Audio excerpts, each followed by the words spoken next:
Listo. Listo, entonces habíamos hecho algunos cálculo de campos magnéticos. Vamos a hacer el siguiente problema. El siguiente problema tiene que ver con lo siguiente. Dice esto. Entonces, una esfera maciza de radio R y no conductora es enrollada por un alambre conductor formado de espiras bien juntas, unas de las otras, ¿sí? Por el alambre pasa una corriente I y todas las espiras definen planos paralelos entre sí. ¿Cómo se muestra en la figura? Calcular el campo magnético en el centro de la esfera. Entonces voy a indicar la figura para que lo comiencen a idearse cómo podríamos desarrollar ese problema. ¿Listos, muchachos? Entonces el problema es una esfera. Esa esfera se supone que no es conductora, ¿sí? La esfera es enrollada por medio de alambres, ¿sí? Y por cada alambre entonces, o sea, por todo el alambre pasa la corriente I, ¿de acuerdo? Entonces, el problema en sí consiste en calcular el campo magnético en el centro de la esfera. ¿Me entendieron, muchachos? ¿Sí está claro el problema en qué consiste? Sí, profe. Muy bien, listo. Entonces, para poder desarrollar este problema, vamos a plantear el problema de la siguiente manera. Recuerden que ese enrollamiento yo lo puedo entender como si fuera una superposición de espiras. Estamos claros, o sea, cada espira termina generando, la suma de todas las espiras terminan generando entonces el alambre que termina rodeando la superficie de la esfera. Ok, bien, entonces vamos a comenzar, vamos a proceder de la siguiente manera. Primero, voy a calcular cuánto valdría el campo magnético generado por una sola espira, ¿de acuerdo? En el centro del alambre. Y una vez calculado ese campo magnético, lo que voy a aplicar simplemente es el principio de superposición para determinar cuál sería el valor del campo magnético de todas las espiras, ¿sí? En el centro del alambre, en el centro de la esfera. ¿Me entienden, muchachos, la idea que quiero plantearles? ¿Sí me comprendieron? Muchachos, ¿me entendieron? Sí, profe. Muy bien, listo. Entonces voy a partir del siguiente gráfico. Miren, este gráfico es el que quiero que lo tengan en cuenta. Ahí tengo dibujada la esfera. La esfera tiene radio R, si estamos entendidos, y des en cuenta de que aquí he dibujado una de las espiras. Esto que está acá es una de las espiras, una de las tantas espiras que terminan cubriendo toda la esfera. Ok, bien, des en cuenta de que dependiendo de la posición de la espira, dependiendo de la posición de la espira, ese radio de la espira que estoy identificando como R, este R que está acá va a cambiar.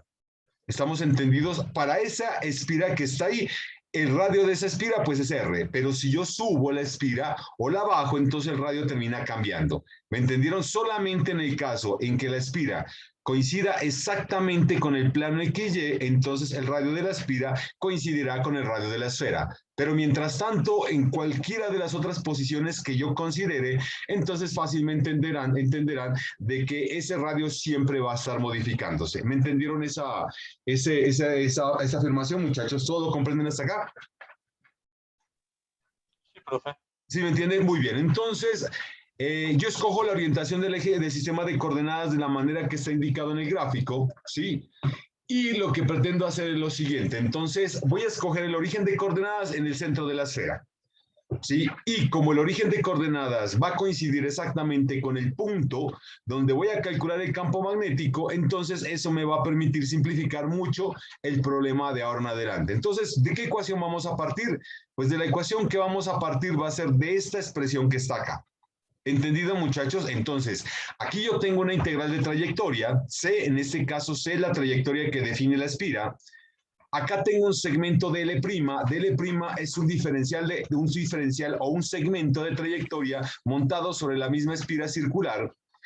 No olviden, este punto, este vector X, identifica el vector de posición del punto donde calculo el campo, que en este caso va a ser el origen de coordenadas, ¿sí? De manera que fácilmente ustedes pueden entender que X toma el valor de 0. Y finalmente, X' identifica el vector de posición del segmento de L', que está sobre la espira. ¿Me entienden todos los elementos que acabo de introducir ahí? ¿Está claro? ¿Sí lo comprendieron, muchachos? Profe, el de... Escucho, cuénteme.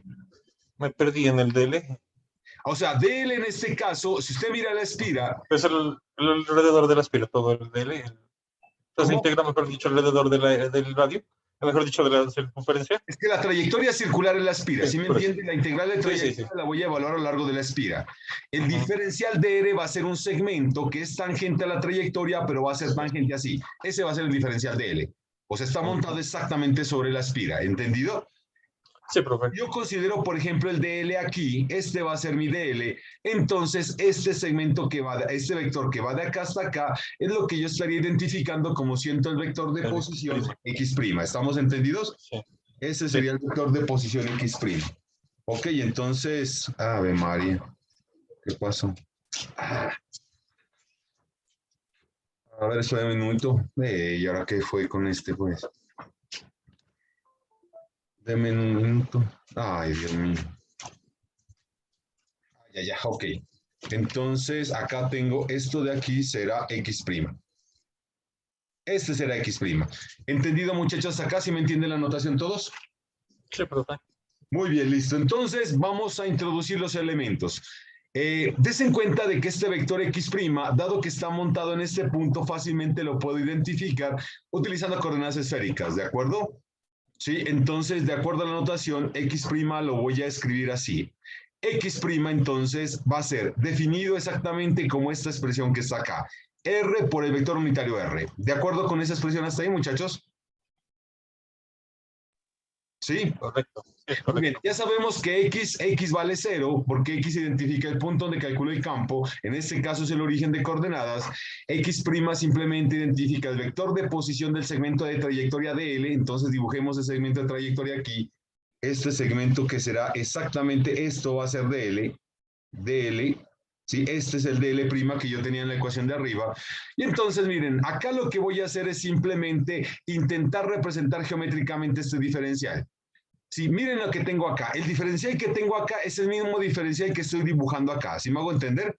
Entonces, imaginen que ustedes tienen como que la trayectoria es una cosa como esto. Acá, algo así consideren. Esa es la espira que yo tengo aquí. Entonces, el vector de L, pues lo estoy trazando como de esta manera. A ver, espérense, movamos un poquito más hacia acá. Esta cosa, así, eso. Creo que espero que consigan visualizar un poco más el dibujo. Sí, esto, a ver, voy a alargarlo un poquito como para que quede como más centrado. Entonces el diferencial de L es exactamente esto que estoy trazando de acá hasta acá. Ese es el de L. ¿Sí estamos entendidos? ¿Sí estamos claros? Todo lo entienden hasta acá, ¿cierto? Ahora, si ese DL lo estoy proyectando aquí, miren, acá estoy proyectando ese elemento de arco. Ese es el DL. Sí, entonces miren lo que yo tengo. La distancia que existe desde acá hasta acá es lo que hemos identificado simplemente como el radio de la esfera. Sí, es la distancia en este caso que coincide exactamente con el radio de la esfera. Ahora sí, la proyección de este elemento sobre el plano XY es lo que estoy identificando como siendo R seno de teta. ¿Sí me entendieron, muchachos? ¿Sí están de acuerdo que esta proyección que tengo aquí es lo que yo estoy llamando R seno de teta? Sí, ¿Me profe. escuchan? ¿Sí están de acuerdo? Sí. Muy bien, ahora sí, si ustedes se dan cuenta, la magnitud de este arco es exactamente la magnitud del arco que tengo acá abajo. De tal manera, creo que ustedes fácilmente podrán deducir que la magnitud de este arco que está acá abajo, este arco, pues simplemente lo interpreto como siendo ¿qué? Lo interpreto como siendo R seno teta por d phi. ¿Están de acuerdo? Eso es lo que entenderíamos como siendo simplemente la magnitud de dl. Sí, pero en este caso recuerden que esto proyectado, este elemento de arco, proyectado acá en el plano, me indica que la dirección del vector está dada por el vector unitario phi. ¿Qué es lo que tengo aquí? ¿Sí me entendieron, muchachos? ¿Está claro los resultados, las expresiones que acabo de escribir ahí? ¿Lo comprenden? ¿Lo me escuchan?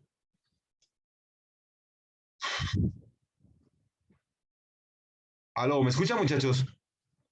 Sí, profe. Sí, muy bien, listo. Entonces, continuemos. Ya sé que X, dijimos que X, en este caso simplemente es X es igual a 0, es el punto donde calcula el campo, por lo tanto fácilmente entendemos que X menos X', pues simplemente va a ser menos R por el vector R unitario. La magnitud del vector X menos X', pues coincide exactamente con el valor del radio de la esfera, ¿Sí? Y ahora hemos acabado de deducir que el diferencial de trayectoria de L, pues simplemente es igual a R seno teta de phi por el vector unitario phi. Ya, o sea, ya tengo todos los elementos que necesito para poder calcular cuál es el valor del campo magnético generado por esa esfera, ¿sí? En el centro, exactamente en el centro de la esfera. Entonces, miren lo que tenemos acá. Inicialmente tenemos esta expresión para calcular el campo magnético debido a una trayectoria cerrada C.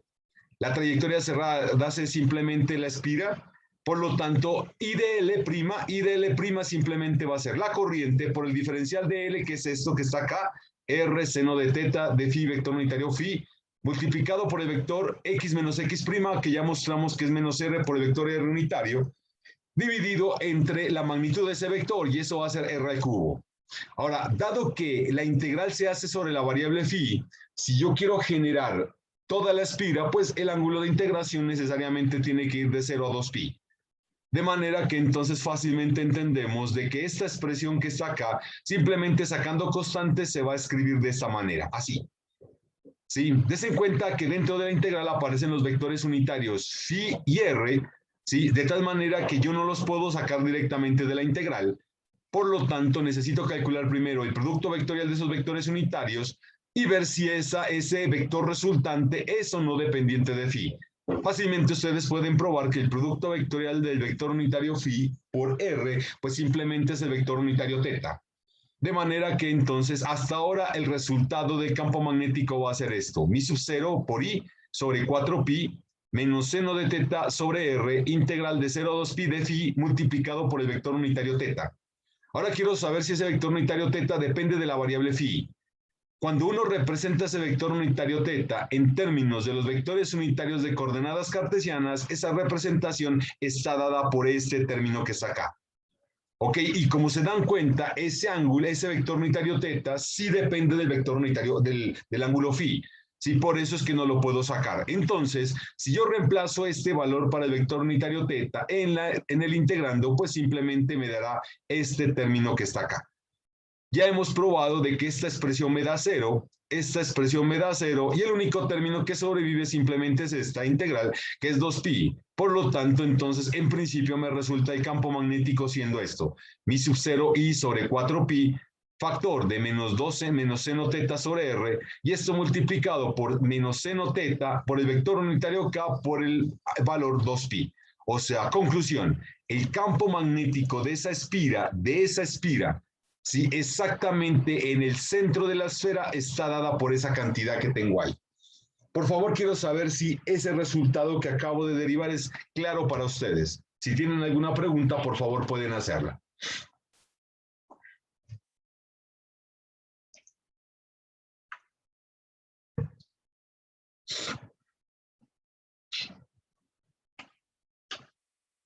¿No hay preguntas?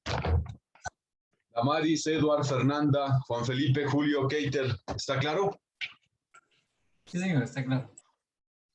Listo, bien. Como les dije, eso apenas me da el campo magnético de la espira que acabo de dibujar aquí en el gráfico. Acabo de dibujarla aquí. ¿Estamos entendidos? Bien, entonces la pregunta que debo hacer es, bueno, conociendo el campo magnético de esa espira, ¿yo cómo procedo para calcular el campo magnético de todas las espiras que terminarían generando, ¿sí? Que terminan generando Denme un minuto, por favor, qué pena. Aló, muchachos, ¿me escuchan? Qué pena con ustedes, disculpen haber interrumpido. ¿Me entienden hasta acá? Entonces, bueno, lo que yo manifestaba era lo siguiente. Bueno, el campo magnético que hasta ahora hemos derivado, ¿sí? Ha permitido calcular únicamente el resultado de una sola espira. Pero hay que entender de que el problema en sí me dice que yo calculé el campo magnético de todas las espiras que envuelven esta esfera. ¿Me entienden hasta acá, muchachos? ¿Sí me comprenden? Sí, profe. Muy bien, listo. Entonces, ¿cómo voy a proceder? Mire, ahora qué dato me da el problema. Bueno, listo. Entonces partamos de lo siguiente. Miren la información, cómo la voy a proponer. Miren esto. Entonces, voy a escribirlo así. Miren, voy a dibujar la esfera. Por favor, pónganle cuidado. Voy a dibujar la esfera de esta manera. Así, todo la consigo en visualizar, ¿cierto? ¿Sí lo entienden, muchachos? Y lo que voy ahora a introducir es exactamente, voy a introducir es el punto donde estoy calculando el campo. Entonces lo voy a introducir exactamente aquí. Este es el punto donde yo estoy calculando el campo magnético. ¿Estamos claros? Bien, ahora voy a introducir simplemente un segmento, que lo voy a colocar así. Esto imaginen que es la espira. ¿Sí estamos entendidos, muchachos, acá? ¿Sí me comprenden ese dibujo hasta ahí? Sí, profe. Muy bien, listo. Entonces acá voy a trazar un eje de coordenada que es exactamente el que me interesa, que es el eje θ, que es el eje z. Entonces recuerden que en relación a la espira, el ángulo θ que aparece aquí, en esta expresión simplemente es un ángulo medido entre quién y quién, entre esto y esto. Ese es el ángulo θ que lo voy a introducir así. Por favor, pónganle mucho cuidado que ese es el ángulo θ. Esto es θ.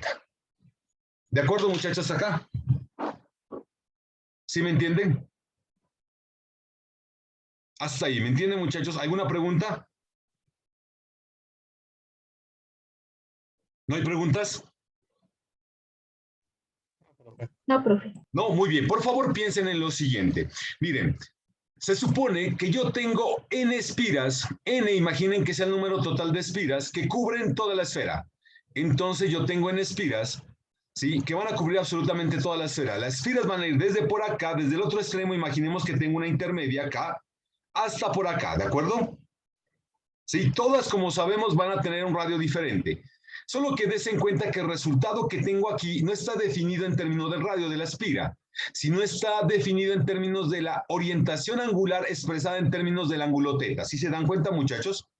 Por ejemplo, en el caso de la espira que tengo inicialmente, donde está definido θ, θ toma un valor. Pero si ustedes toman la espira de arriba o toman la espira de abajo, el ángulo θ cambia. O sea, el valor del campo magnético entonces estaría definido no en términos de el radio, sino está definido en términos del ángulo θ. ¿Me comprenden hasta acá, muchachos? ¿Sí estamos? ¿Hasta ahí me entienden? Muchachos, ¿me comprenden? Sí, todo está. Muy bien. Pregunta. Yo estoy diciendo que n es el número total de espiras que cubren toda la esfera. Entonces, ¿cuál es la longitud que existe desde el punto de arriba? Voy a trazárselos aquí. Desde este punto que está acá arriba, esto que está acá, desde este punto, desde aquí hasta acá. ¿Cuál es el radio? ¿Cuál es la longitud, perdón? ¿Cuánto es el día de la longitud? 2R. Miren, des en cuenta que esto, si lo miro así como está dibujado, solo miraría como un círculo, ¿no es verdad? O sea, relativamente esta longitud que tengo calculada aquí sería la longitud, la mitad de la longitud circular, ¿cierto? ¿Cuánto valdría esa longitud entonces? Pi por R. Muy bien, pi por r. Entonces fácilmente entendemos que la longitud que está aquí simplemente es pi por r. Entonces la longitud, voy a escribirla acá, aquí coloquemos, acá la tengo escrita. La longitud entonces va a ser simplemente pi por r. ¿Estamos de acuerdo hasta ahí, muchachos?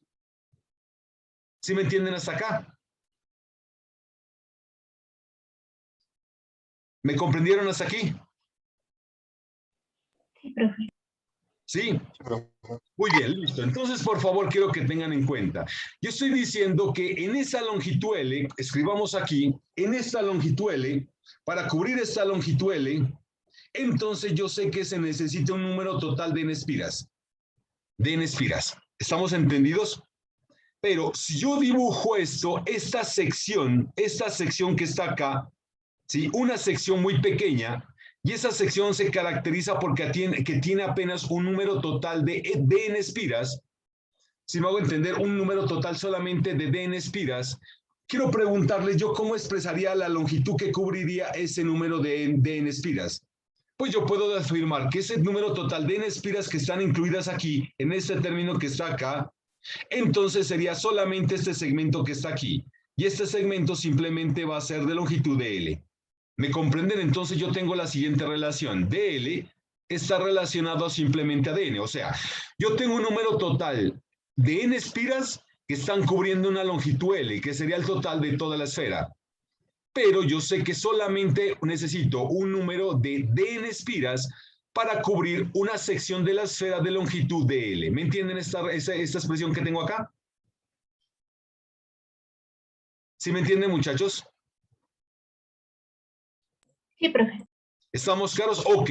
De aquí creo que ustedes fácilmente pueden deducir lo siguiente, que dn, de este término ustedes fácilmente pueden deducir lo siguiente. Entonces, que dn simplemente es igual entonces a n sobre L dividido, multiplicado por dl. ¿Están claros hasta acá? ¿Sí me entienden esa relación que acabo de deducir?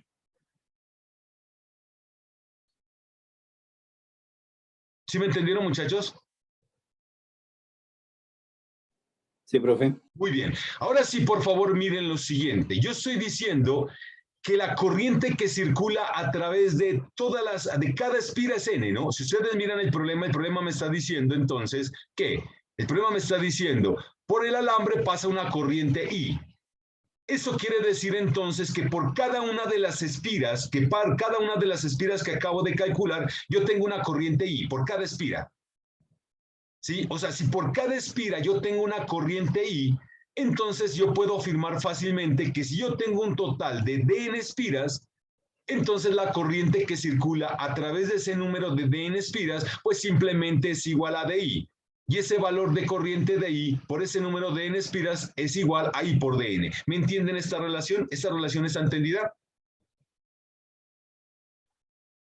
¿Sí me comprenden ese resultado que acabo de colocarles ahora? Sí, profe.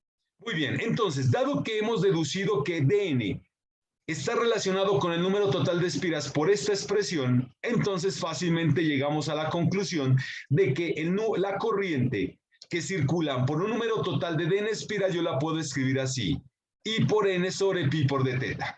¿Está claro este término que acabo de escribir acá? ¿Sí me entienden hasta ahí, muchachos?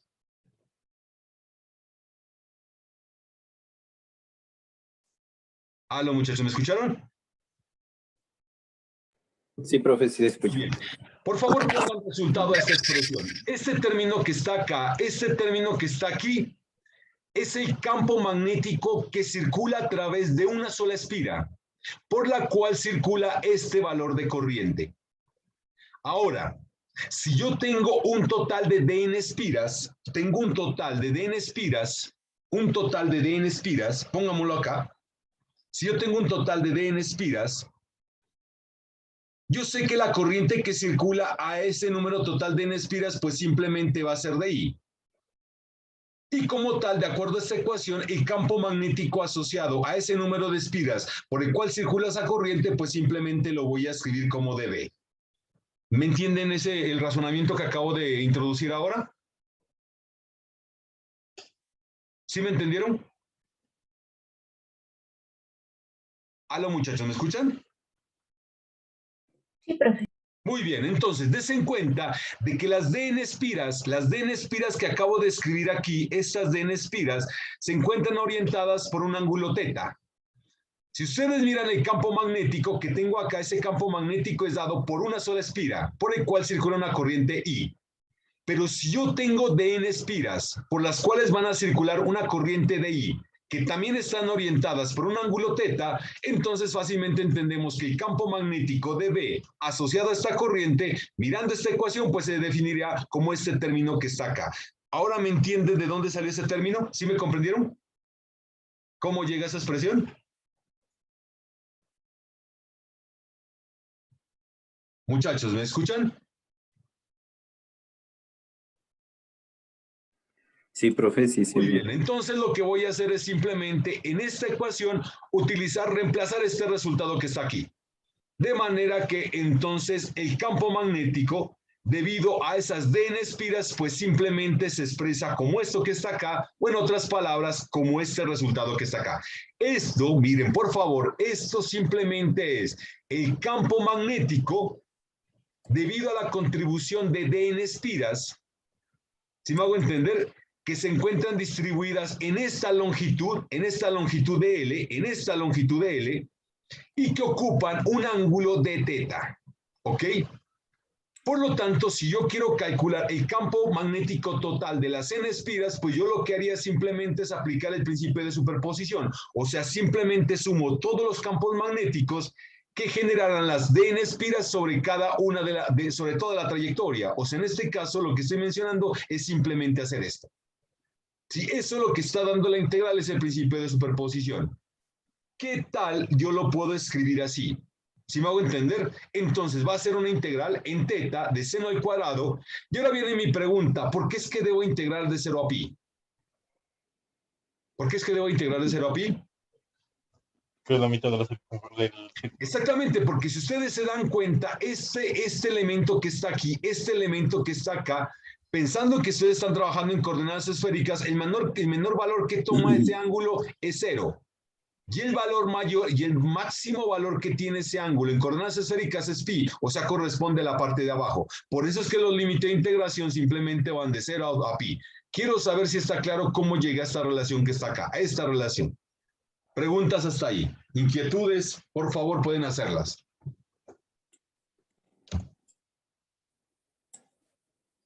¿Entendido, muchachos? ¿Alguien tiene alguna pregunta? Sí, profe, entendido. Muy bien, entonces para calcular esa integral, pues creo que vamos a utilizar los métodos más sencillos. Primero, simplemente representar el seno cuadrado de teta como esta expresión que está acá, como esto. Sí, como esto que está aquí. De manera que cuando reemplacemos en la integral, simplemente se deduce a calcular esto que está acá.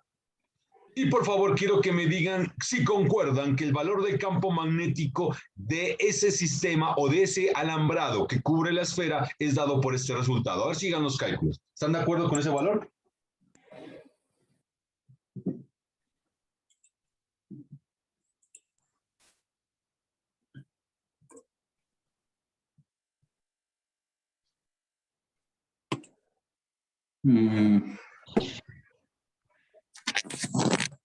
¿Está claro? Seno cuadrado.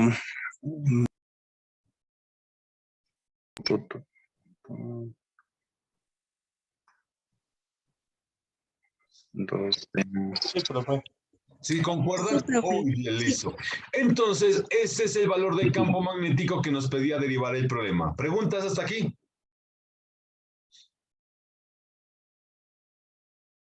¿No hay preguntas? Muy bien, listo. Entonces vamos a proceder a derivar resultados que son fundamentales para el cálculo de campos magnéticos. Por favor, quiero que miren bueno, aquí tengo unos problemas para que quiero que lo resuelvan. Vamos a introducir el concepto de potencial vectorial. El concepto de potencial vectorial sería la versión análoga para campo magnético de lo que es el potencial escalar para campo eléctrico. ¿Estamos claros? Ahora vamos a darnos cuenta por qué acá el potencial necesariamente tiene que ser un vector. Y no ocurre, como en el caso de campo eléctrico, que el potencial asociado a campo eléctrico es un escalar. Por favor, quiero que recordemos cómo son las ecuaciones asociadas al campo eléctrico. La primera ecuación, como sabemos, es la ley de Gauss y dice lo siguiente: la divergencia del campo eléctrico simplemente es igual a menos 1 sobre epsilon sub 0, la distribución de carga. Esa es la primera ecuación. Y la segunda ecuación es consecuencia del carácter irrotacional del campo eléctrico, que el rotor del campo eléctrico es igual a 0. ¿De acuerdo? Muy bien, sabemos que como consecuencia de esta ecuación, yo sé que el campo eléctrico entonces yo lo puedo escribir como menos el gradiente de un potencial electrostático. Entonces, es este resultado el que me dice a mí que yo asocio el campo eléctrico a un potencial escalar. ¿Sí? Ahora viene la pregunta. Si es verdad que existe un potencial para el caso de campo magnético, ¿por qué tiene que ser un potencial vectorial? Entonces, para poder deducir eso, quiero que recordemos cuáles son las ecuaciones diferenciales que son satisfechas por el campo magnético. Entonces, tenemos la versión de la ley de Gauss, que es esta, ¿sí? Que dice que la divergencia del campo magnético es igual a 0. Y tenemos la otra ecuación diferencial, que es esta, que establece que el rotor del campo magnético es proporcional a la distribución de corriente. Este resultado que está acá me está diciendo que el campo magnético es un campo solenoidal. Entonces, dado ese hecho, eso me da a entender que al campo magnético yo le puedo asociar un potencial, solo que la naturaleza de esa ecuación establece que el potencial debe tener carácter vectorial, ¿sí? Entonces, dada esa ecuación, uno puede expresar el campo magnético a partir de esta relación. Pregunta, ¿será cierto que yo puedo escribir el campo magnético como la ecuación 13, dada esta ecuación? A ver, quiero que me digan si es cierto o no es cierto. ¿Será cierto eso? Que dada la ecuación o el carácter solenoidal del campo magnético, ¿será cierto entonces que yo puedo escribir el campo magnético como el rotor de un campo vectorial? ¿Será cierto? ¿Qué me dicen, muchachos?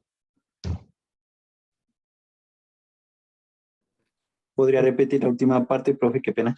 No, lo que estoy diciendo es lo siguiente. La ley de Gauss del campo magnético establece que la divergencia de este es igual a 0. Eso entonces significa que el campo magnético es un campo solenoidal. Dado eso, entonces yo sé que al campo magnético le puedo asociar un potencial, solo que la naturaleza del potencial es vectorial. Eso quiere decir que la relación que existirá entre el campo magnético y el potencial vectorial necesariamente tiene que ser de esta manera. Entonces la pregunta que yo les hago es si es cierto que el campo magnético se debería escribir así. ¿Será cierto o no será cierto? A ver, piénsenlo, muchachos.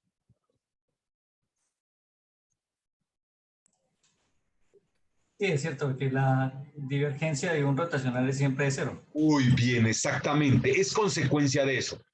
Yo sé que la divergencia del rotacional de un campo vectorial siempre es 0. Entonces, es la ley de Gauss la que a mí me establece el hecho de que el campo magnético lo puedo definir en términos de campo vectorial A, y ese campo vectorial A se lo conoce de ahora en adelante como potencial vectorial.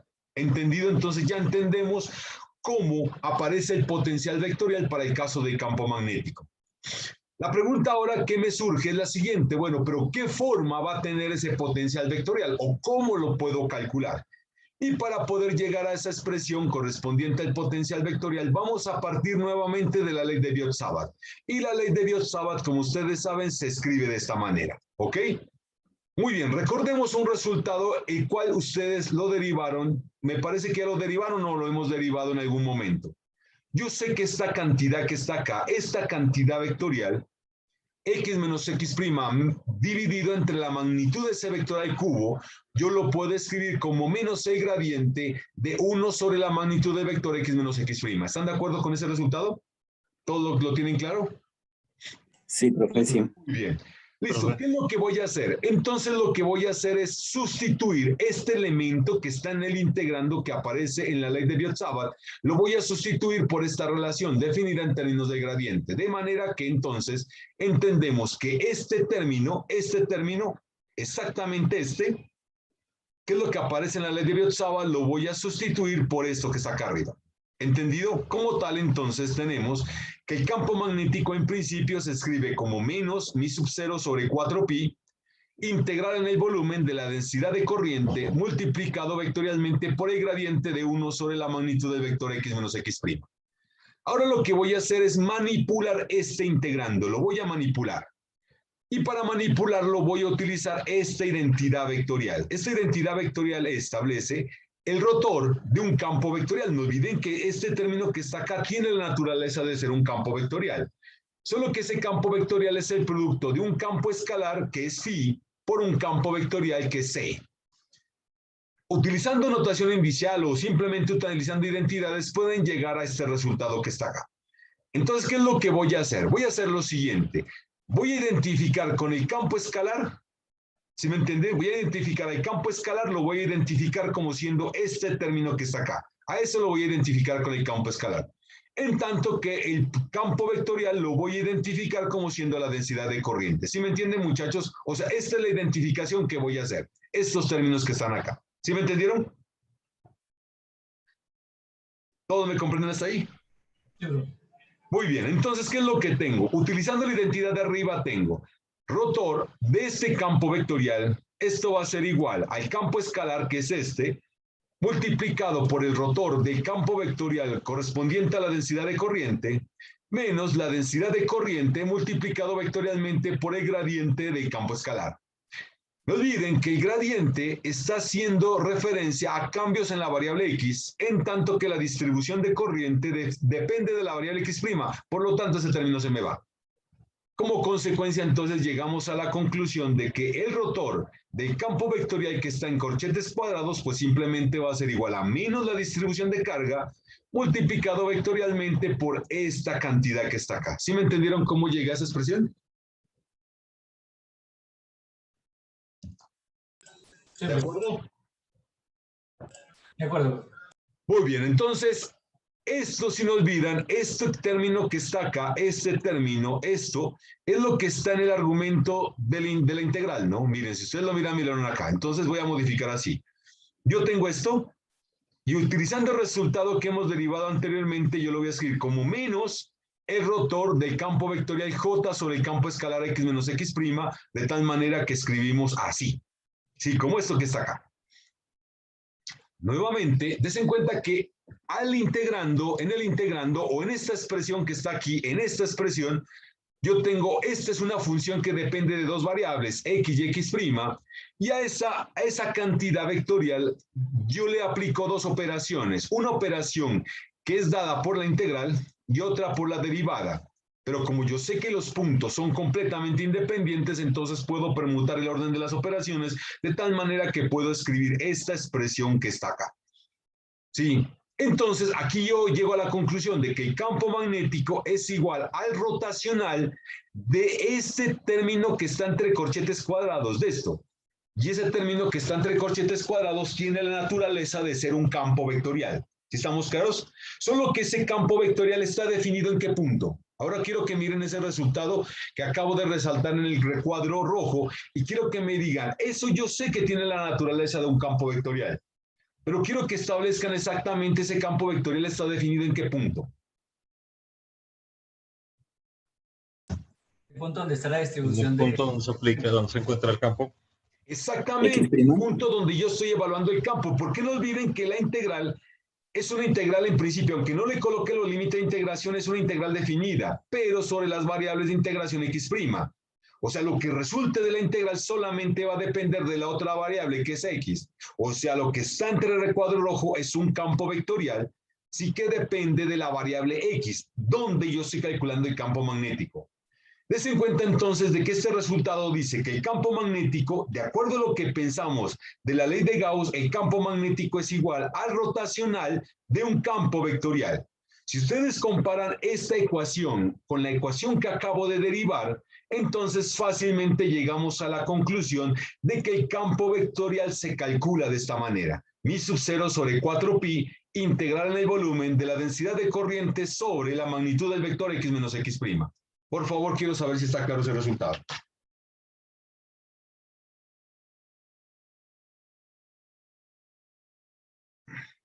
¿Está claro? ¿Alguien tiene una pregunta? William, Víctor, Lorena, Keiter, Julio, Juan Felipe, Larry. Profe. ¿Está claro todos? Sí, está claro. Muy bien. Por favor, ahora sí quiero que observen una cosa curiosa acerca de la definición del campo magnético por esa expresión. Entonces, nosotros afirmamos o entendimos que el campo magnético satisface la ley de Gauss de esta forma.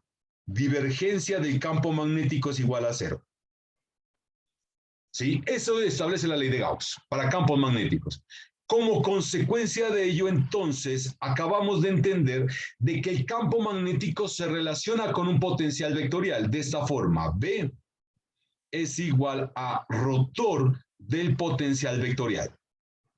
¿Estamos de acuerdo? Esa es la conexión que existe entre un potencial de naturaleza vectorial y el campo magnético. Pero des en cuenta de que la conexión entre esos dos campos es dado a partir de un operador diferencial. ¿Sí? Solo que ese operador diferencial es del tipo rotacional. El hecho de que la relación entre esos dos campos sea de esta manera me da a entender de que el potencial vectorial no es único.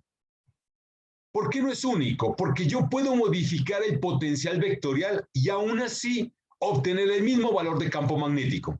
Quiero que miren lo siguiente que voy a mostrarles. Imaginen que yo tengo inicialmente este potencial vectorial, este. Este potencial vectorial, entonces, es el potencial vectorial que yo estoy asociando al campo magnético B, a este campo magnético. ¿Sí? A este campo magnético. Ahora, supongamos que voy a definir un nuevo potencial vectorial, que lo he denotado como A'. Y como yo tengo un nuevo potencial vectorial, entonces voy a identificar el campo magnético asociado a ese potencial como siendo B'. ¿Está entendido hasta acá? ¿Sí me entienden? Entonces, tengo dos potenciales vectoriales y por lo que aprendí, esos potenciales vectoriales deberían estar asociados a campos magnéticos. Entonces, identifiqué el potencial vectorial A asociado al campo magnético B y el potencial vectorial A' asociado al campo magnético B'. ¿Sí me entendieron, muchachos? ¿Sí me entienden lo que acabo de comentarles? Sí, pero lo que voy a decir ahora es esto. Yo voy a decir que los dos potenciales A y A', ¿sí?, están conectados a partir de esta transformación que está aquí, esta. Yo estoy diciendo de que el potencial A se diferencia del potencial A' por la presencia del gradiente, este gradiente que está aquí, el gradiente de una función.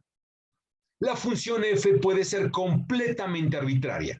No necesito especificar la función f. Yo puedo escoger la función f convenientemente con el propósito de garantizar algún resultado. Pero en principio f puede ser completamente arbitraria. ¿Ok? Muy bien, entonces, si yo conecto los potenciales a partir de la ecuación 16, quiero saber entonces cómo se relacionan los campos magnéticos correspondientes a cada uno de esos potenciales. Entonces hagamos el siguiente cálculo.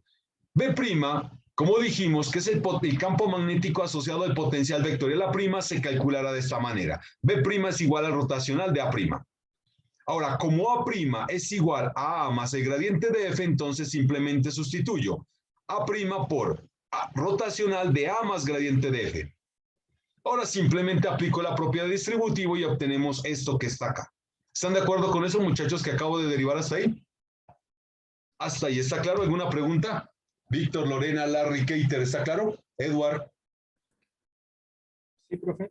Muy bien. No, Pero ustedes muy bien saben que una cosa que yo aprendí de cálculo vectorial es que ese término me da 0. Si ese término me da 0, entonces el único que sobrevive es este. O sea, rotacional del potencial vectorial A. Pero yo sé que rotacional del potencial vectorial A simplemente es B. O sea, en otras palabras, esta transformación que acabo de introducir aquí no me va a alterar el valor del campo magnético. ¿Estamos entendidos? ¿Sí me entienden? Esto es análogo a lo que yo tenía con el caso del campo eléctrico. Miren, en el caso del campo eléctrico nosotros sabemos lo siguiente. Entonces, yo sé que el campo eléctrico se escribe de la siguiente forma, menos el gradiente del potencial electrostático. Ten en cuenta que la conexión que existe entre el campo eléctrico y el potencial electrostático también es a través de un operador derivada, que es el gradiente.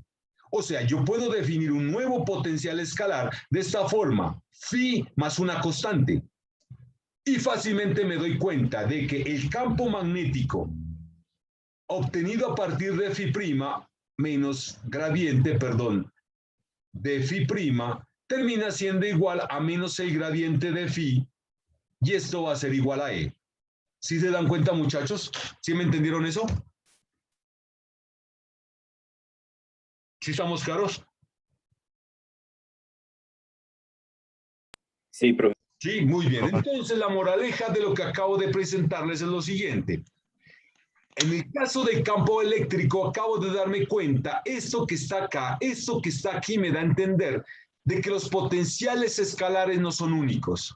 Yo puedo adicionarle una constante al potencial escalar que sea completamente arbitraria y eso no me va a alterar el valor del campo eléctrico.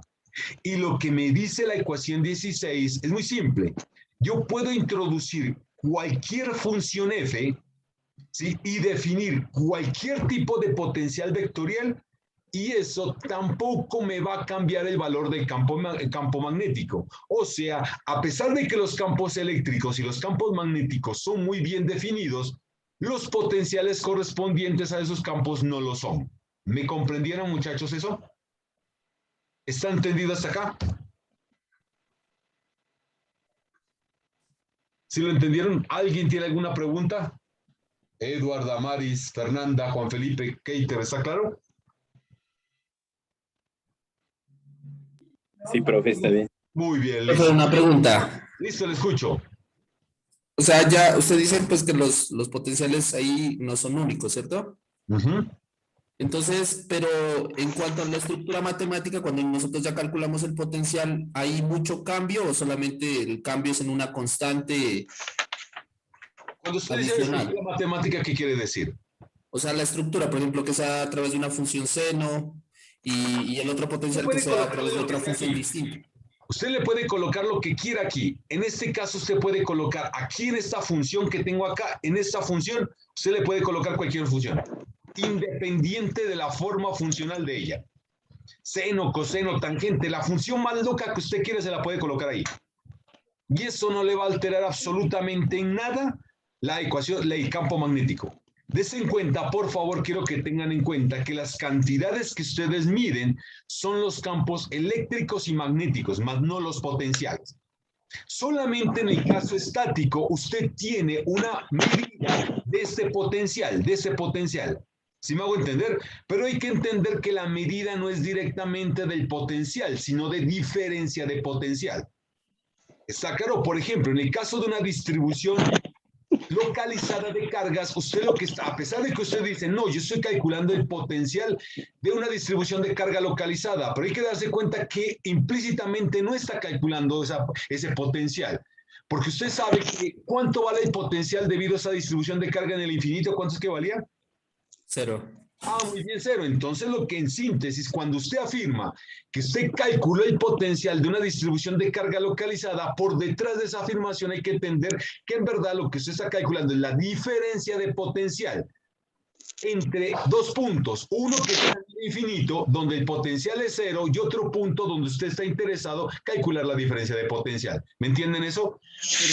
Pero en el caso estático, el potencial tiene una interpretación física y medible. O sea, cuando ustedes trabajen ya campos dependientes del tiempo, ese potencial va a perder completamente su medida o su forma de medirlo. ¿Me entendieron, muchachos? ¿Hasta aquí está claro?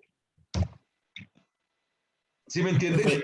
La última pregunta. No, tranquilo, cuénteme. Y la relación entre los dos potenciales vectoriales A' y A siempre está en función del gradiente de esa función F, siempre de esa forma o quitar este término y dado el hecho de que el potencial escalar y el potencial vectorial se relacionan por un operador derivado, usted le podría adicionar una constante. Pero pues eso relativamente es obvio, ¿no? Que los dos potenciales me terminarían dando el mismo campo magnético. Solo que esta versión que está acá, de escribir el gradiente de una función general, es mucho más general que adicionar una constante. ¿Me entiende? Listo, profe. Ok, está ahí. Muy bien, listo. ¿Cuál es la ventaja de introducir ese tipo de arbitrariedades en la función f? ¿Cuál es la ventaja? La ventaja va a aparecer en lo siguiente que les voy a mostrar. Miren. Si ustedes recuerdan, la ley de Ampère en forma diferencial se escribe así, ¿no es verdad? Solamente hay que haberlo escrito de una manera invertida. La distribución de corriente yo sé que es igual al rotacional del campo magnético. ¿Sí están de acuerdo que esa es la versión de la ley de Ampère? Solo que antes leía primero el rotacional y luego la distribución de carga. Acá simplemente invertí el orden para poder hacer un cálculo. ¿Sí estamos de acuerdo con esa versión de la ley de Ampère en forma diferencial? ¿Todos concuerdan? Sí, profe. Muy bien, pero dado el hecho de que yo sé que el campo magnético se escribe como el rotacional de un campo vectorial, del potencial vectorial, o sea, esto que está aquí, esto que está acá, pues simplemente hagamos el cálculo. ¿Cuánto vale el rotacional del potencial vectorial? Por favor, quiero que me digan si están de acuerdo que vale esto. ¿Será que vale eso o no vale eso? ¿Qué me dicen, muchachos? ¿Concuerdan con eso o no?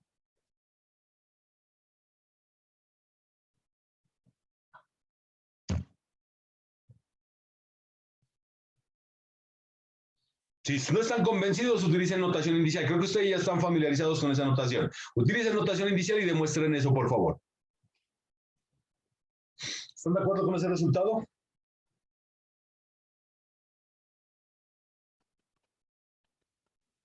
Sí, profe. ¿Todos? Ok, muy bien. Entonces, miren lo que voy a hacer. Eso me permite establecer cuando ustedes escriben la ecuación, quiero que conecten este lado izquierdo de la igualdad, esto que está aquí, con este término que está acá. ¿Sí se dan cuenta? ¿Estamos de acuerdo? Si ustedes miran la ecuación de esa manera, den cuenta que 17 termina resultando siendo una ecuación diferencial para el potencial vectorial. O sea, esta ecuación que está acá, digamos que es la versión análoga de la siguiente ecuación que les voy a escribir, que ustedes la conocen. Ustedes muy bien saben que dado el hecho de que el campo eléctrico satisface la ley de Gauss,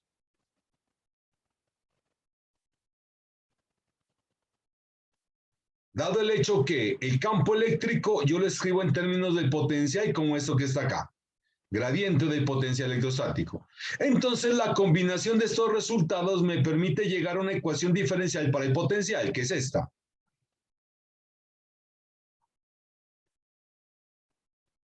¿Están de acuerdo con eso, muchachos? De acuerdo. Sí, ¿cómo se llama esa ecuación? De Poisson. Muy bien, esa es la ecuación de Poisson para el potencial. O sea, ¿cómo puedo calcular o cómo puedo trabajar en electrostática en forma diferencial? O ustedes trabajan directamente con esta ecuación que tengo acá, que es la ley de Gauss. O sea, resuelven una ecuación en derivadas parciales para las componentes del campo eléctrico, solamente que la característica de esa ecuación es que es de primer orden. El problema es que aparecen las tres componentes del campo eléctrico, o dado el hecho de que aparece esta relación entre el campo eléctrico y el potencial, entonces ustedes intentan resolver esta ecuación diferencial solamente para el potencial, que es la ecuación de Poisson. Esta ecuación que acabo de escribir, la ecuación 17, será la versión análoga de la ecuación de Poisson. ¿Por qué? Porque den cuenta que la ecuación de Poisson depende del laplaciano, del potencial escalar. Y den cuenta que la ecuación 17 también aparece el laplaciano solo que del potencial vectorial. ¿Estamos entendidos hasta acá? ¿Sí me entienden? ¿Sí estamos claros? Sí, profe. Muy bien, listo. Entonces, lo que termina complicando la vida de esa ecuación es este término que aparece aquí, exactamente este. Este que está aquí. ¿Sí? Si no apareciera ese término, entonces se dan cuenta de que resolver esa ecuación 17 se parece mucho a trabajar con la ecuación de Poisson, ¿no? Si se dan cuenta, solo que en esta vez, ahora mejor dicho, miro, vamos a darnos cuenta qué ventaja tendría si yo no tuviera ese término. Bien, para poderme quitar ese término de encima, pues simplemente voy a apelar otra vez a este resultado que está aquí, a este resultado, a lo que me da la ecuación 16. Si estamos entendidos, voy a apelar a ese resultado. Entonces, lo que quiero saber es lo siguiente. Yo sé que tanto A' como A' como A, me permiten llegar al mismo campo magnético. La única diferencia entre A' y A es la presencia de una función escalar completamente arbitraria en términos o definida en términos de gradiente. ¿Estamos claros hasta aquí, muchachos? ¿Sí me comprenden? Sí, profe. Muy bien. Quiero que miren esta ecuación diferencial 17 y quiero que la miren de la siguiente forma. Quiero que la miren así. Ahora todo escrito en términos del potencial vectorial A'. Si ustedes lo escriben todo en términos del potencial A', pues se dan cuenta que lo único que va a cambiar es que a yo le tendría que colocar es la prima, nada más. ¿Sí me comprenden, muchachos? Aquí tendré que colocarle una prima, no tendré que hacer absolutamente nada más. Tanto A como A' tendrían la misma característica. ¿Sí me entienden? ¿Me comprendieron? Sí, profe. Muy bien, pero entonces ahora yo lo que voy a usar es la arbitrariedad que tengo en esta función f. ¿Sí? Voy a escoger la función f de tal manera que me garantice que yo me pueda quitar de encima ese término. A mí no me interesa la verdad qué forma tiene esa función. Solamente me interesa es que esa función la escojo convenientemente de tal manera que me quite ese término. Muy bien, entonces miren lo que voy a hacer. Como yo sé que existe una relación entre A' y A, dada por esta ecuación que está acá arriba, la 16, entonces a partir de la ecuación 16, de esta ecuación 16, yo quiero hacer lo siguiente. Voy a escribir esto así, por favor. Pónganle cuidado. Entonces yo tengo lo siguiente. A', yo sé que es igual a A más el gradiente de una función arbitraria f. Voy a calcular la divergencia. Si calculo la divergencia de A', eso me daría igual a la divergencia de A más divergencia del gradiente de f. ¿Están de acuerdo con eso? ¿Concuerdan? Sí, profe. Sí, estamos, ok, muy bien. Y si es así, entonces se dan cuenta que la divergencia del gradiente de f es igual a 0. Entonces, esto va a ser igual simplemente a la divergencia de A más laplaciano de f. ¿Están de acuerdo? ¿Todos me comprenden? Sí, profe. Muy bien. Miren, la conclusión es hasta ahora la siguiente. Divergencia de A' es igual a la divergencia de A más el laplaciano de f. Yo les dije que esta función de f es completamente arbitraria. Yo la puedo escoger como quiera. Ahora la voy a escoger convenientemente de manera que f satisfaga la siguiente ecuación diferencial. Divergencia de A es igual, más laplaciano de f va a ser igual a 0. Entonces, este f que acabo de introducir aquí, no sé qué forma tenga, solamente que lo que voy a decir es que f va a cumplir esta condición que está acá. ¿Sí me entienden, muchachos? ¿Qué es lo que estoy comentándoles? ¿Sí me comprendieron? Aló, muchachos, ¿me escucharon? Sí, profe. ¿Sí me entienden? O sea, como les dije, esta igualdad tiene que satisfacerse. Esta igualdad de la divergencia de A' con este término tiene que ser siempre. Solo que como yo sé que f es arbitrario, pues entonces voy a escoger f de tal manera que satisfaga esta ecuación diferencial.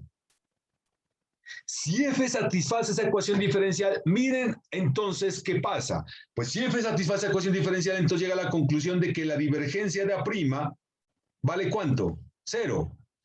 Y si divergencia de A' vale 0, significa que ustedes se quitan de encima este término que acabo de comentarles, y de manera tal que ustedes llegan a esta ecuación diferencial que está acá. Solamente que aquí le voy a colocar la prima nomás. Ya ustedes dan cuenta de que esta ecuación satisface, es la misma ecuación de Poisson. Si se dan cuenta, muchachos, que la forma que tiene esta ecuación es exactamente la misma forma que tiene esta ecuación. Solo que en este caso va a ser la ecuación para cada una de las componentes de ese potencial vectorial. ¿Oh, entendieron cuál es la ventaja de tener la arbitrariedad en la función f? ¿Sí me comprendieron hasta ahí? Sí, profe. ¿Sí? Este tipo de transformación que estoy mencionando, dada por la ecuación 16, o también lo mismo, la ecuación que yo mencioné aquí, esta de acá, esta de aquí, se conocen en la literatura como transformaciones de Gauge. ¿Sí? Transformaciones de Gauge. Y este elemento que está aquí, este elemento que está acá, que yo he escogido, la condición que yo he escogido para el potencial vectorial, que satisfaga ese valor, con el propósito de quitarme el término de arriba, es lo que se conoce en la literatura como una condición de Gauge. ¿Estamos entendidos hasta aquí, muchachos? O sea, yo puedo utilizar, dada la arbitrariedad que aparece, por ejemplo, en este tipo de funciones, yo puedo escoger ese tipo de funciones de tal manera que el potencial vectorial satisfaga una cierta condición de Gauge, con el propósito de simplificar la ecuación diferencial asociada a ese potencial vectorial. Miren, esto lo estoy haciendo en el caso estático, pero en el caso de campos dependientes del tiempo también van a aparecer condiciones de Gauge, porque en el caso de ecuaciones de campos dependientes del tiempo, yo voy a tener que sustituir, para campos dependientes del tiempo voy a tener que sustituir las ecuaciones de Poisson, por lo que para campos dependientes del tiempo se entienden que son las ecuaciones de onda. Hasta aquí, muchachos, ¿me entienden? ¿Preguntas hasta aquí? ¿Alguien tiene alguna duda? No, profe. ¿No hay preguntas? Muy bien, listo, muchachos. Entonces, ahora sí, quiero hacer el siguiente cálculo. Este cálculo que está acá es muy importante. Sobre todo es importante porque a mí me interesa hablar de campos magnéticos cuando están sometidos o esos campos magnéticos están en presencia de medios materiales. Este análisis que voy aquí me permitirá estudiar ese tipo de fenómenos, ¿ok? Entonces, lo que quiero saber es qué pasa cuando tengo un campo magnético, pero de un circuito distante. A grosso modo, lo que quiero hacer es lo siguiente. Miren, yo tengo un circuito, ese circuito que está indicado por la trayectoria cerrada C. Entonces, a través de esa trayectoria cerrada C está circulando una corriente. ¿Estamos entendidos? Recuerde que la dirección de la corriente me está indicando la dirección de este segmento de trayectoria. ¿Sí, ¿Sí me comprendieron eso? ¿Sí recuerdan eso, muchachos, esa convención? ¿Me entienden, muchachos? Sí, profe. Muy bien. Entonces, ustedes muy bien saben, miren, la característica del circuito en primer lugar es que necesariamente tiene que ser cerrado. El análisis que voy a hacer parte para el hecho de que yo considere un circuito, pero de naturaleza cerrada. ¿Ok? Muy bien.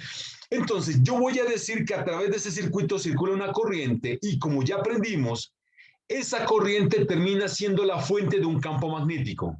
O lo que es lo mismo, ese circuito esa corriente que circula por ese circuito termina siendo la fuente de un potencial vectorial. Entonces, inicialmente yo podría calcular cuál es el campo magnético o el potencial vectorial asociado a ese circuito. ¿Sí? Entonces, necesito definir varias cosas. Aquí tengo los vectores, miren. Tengo un vector X, aquí trazo el origen de coordenadas en cualquier punto, aquí lo he colocado en esta manera. Tengo un vector X que define la posición del punto donde calculo el campo. Puede ser magnético o vectorial. Y tengo un vector X' que identifica la posición del segmento de trayectoria por el cual circula una corriente. Este vector que está acá. ¿Sí me entienden esos dos vectores? Muchachos, ¿me lo entendieron? ¿Sí me comprendieron hasta acá? Sí, profe. Muy bien. No olviden que a mí el vector que me interesa no es X ni X'. A mí lo que me interesa es este vector que está acá, este que está aquí. Este vector que determina la posición relativa del punto donde yo calculo el campo al segmento de trayectoria DL por el cual circula la corriente. ¿Ok? Entonces miren cómo voy a proceder. Por favor, pónganle mucho cuidado. Yo lo que aprendí con la ley de Biot-Savart es cómo calcular el potencial vectorial debido a una distribución de corriente, solo que la naturaleza de esa distribución de corriente es que es volumétrica. Pero ¿qué pasa con el potencial vectorial cuando la corriente no está definida por una distribución de corriente volumétrica, sino una corriente que pasa por un segmento DL? Entonces ya hemos aprendido, y creo que ustedes ya se lo saben de memoria, que en ese caso yo solamente tengo que hacer esta conversión. Y DL yo lo puedo identificar como siendo J de 3X. De tal manera que esta expresión que identifica el potencial vectorial debido a una distribución de corriente J, yo lo puedo entender como esta expresión para el potencial vectorial debido a una corriente I. ¿Sí me entienden cómo paso de un lado al otro? Muchachos, ¿me entendieron?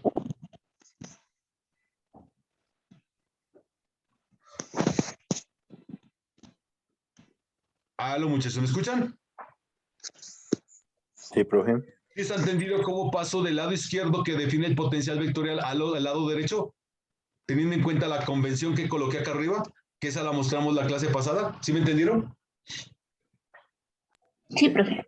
Muy bien, entonces des en cuenta que en esa expresión aparecen los vectores X, que es el punto donde estoy calculando el campo, en este caso vectorial, X', que identifica la posición del segmento de trayectoria de L' sobre la trayectoria C que define el circuito. ¿Sí? Esta es la manera como yo debería calcular el potencial vectorial. Si ustedes miran, eso depende, el hecho de que aparezca esta integral de trayectoria me está dando a entender que si yo considero puntos muy próximos a esa trayectoria, ¿sí?, el potencial vectorial terminaría dependiendo de la geometría que tiene esa trayectoria. ¿Sí? No sería lo mismo calcular el potencial para una trayectoria que es un círculo, ¿sí?, o una trayectoria que es un cuadrado, un rectángulo, lo que sea. ¿Sí? Eso termina dependiendo de la geometría. Pero entonces, si yo quiero obtener un resultado de un potencial vectorial que termine siendo independiente de la trayectoria, voy a tener que hacer la siguiente consideración. Voy a asumir que la magnitud de este vector X sea mucho menor que la magnitud del vector, perdón, la magnitud del vector X' sea mucho menor que la magnitud del vector X. ¿Qué significa en mi dibujo? Pues significa lo siguiente. ¿Qué es que representa la magnitud de X'? ¿Cómo yo le entiendo la magnitud de X'?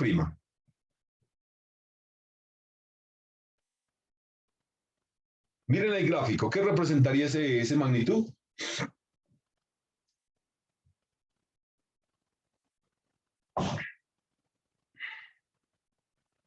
¿Qué dicen, muchachos? ¿Cómo lo interpreto la magnitud de X'?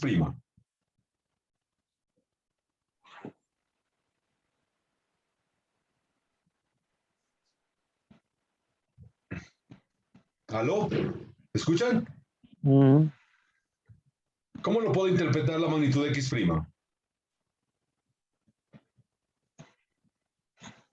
La distancia que queda hacia la corriente, o sea, Segmento de L'. O sea, en otras palabras, si yo utilizo este punto que está aquí, este punto, para especificar la posición de este circuito, yo podré utilizar la magnitud de X' como para darme una idea de la dimensión del circuito.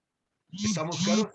Sí, porque des en cuenta de que esta magnitud siempre va a especificar la posición de este segmento y este segmento siempre está montado sobre el circuito. O sea, de alguna u otra forma yo puedo utilizar esa magnitud para darme una idea de la dimensión del circuito. ¿Y qué viene a representar X? Si yo establezco que este punto que está acá indicaría la posición de ese circuito, ¿qué yo puedo utilizar X? La magnitud de X.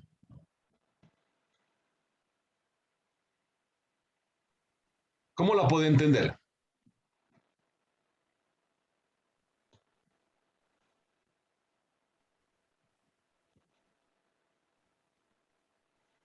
Digan, muchachos, ¿qué se les ocurre?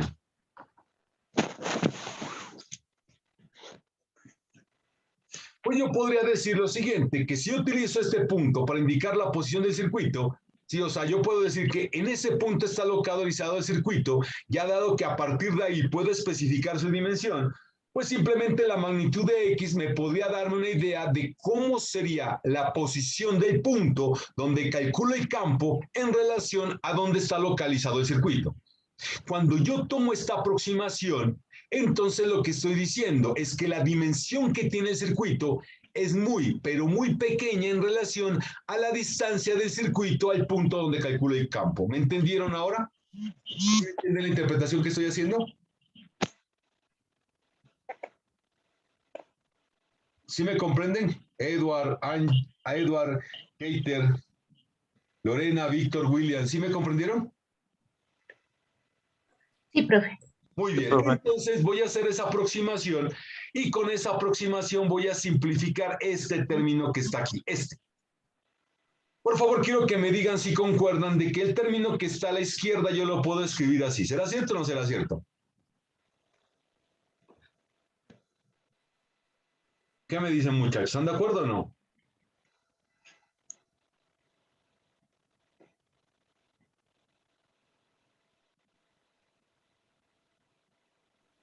Recuerden, bueno, yo estoy de acuerdo con la anotación. No olviden que cuando yo escribo esto, x cuadrado, este ¿No x sería la cuadrado que menos? está acá. No olviden, por favor, antes de su pregunta, no olviden que este x cuadrado, por favor, no olviden esa anotación. Creo que ustedes, ya que han estado leyendo material, seguramente ustedes ya lo han observado. Esta anotación, cuando yo tengo esto, x cuadrado, este x cuadrado que está acá, x cuadrado, es lo que yo interpreto como siendo x punto x, ¿no? Porque recuerden que yo no puedo elevar un vector al cuadrado, ¿no? ¿Sí? Entonces, x cuadrado es x punto x, o en otras palabras, es lo que llamaríamos como siendo r al cuadrado, donde r es la magnitud del vector. ¿Están de acuerdo con esa notación todos? ¿Están de acuerdo con eso? Sí, profe. Muy bien, entonces pregunta, ¿esto que está aquí, concuerdan que es igual a esto que está acá? ¿Qué me dicen, muchachos? ¿Están de acuerdo o no? Sí, profe. Es una duda ahí. No es menos uno, no es a la menor raíz. ¿Perdón? Sí, No es claro, a la aquí menos es uno. menos, sí. Gracias, gracias. Aquí es menos, muy, muy bien.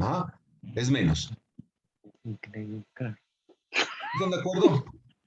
Sí, profe, ahí sí. Muy bien, listo. ¿Concuerdan todos, por favor, con esta expresión?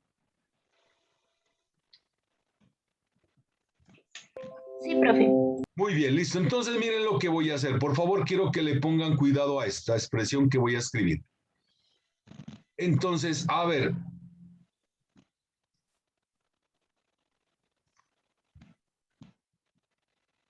Un minuto, por favor.